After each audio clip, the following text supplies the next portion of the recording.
Radhika Dharma t'ha dato sensi ed emozioni, eppure hai ancora disio di Tia.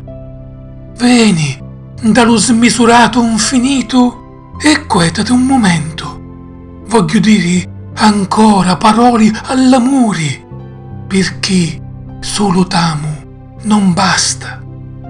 Giardino gloriente, ragioni di vita, voglia di Tia e fame d'amore e l'utoriso, che uncin dallo smisurato infinito e non si quieta un momento mentre parla d'amore, perché solo t'amo non basta.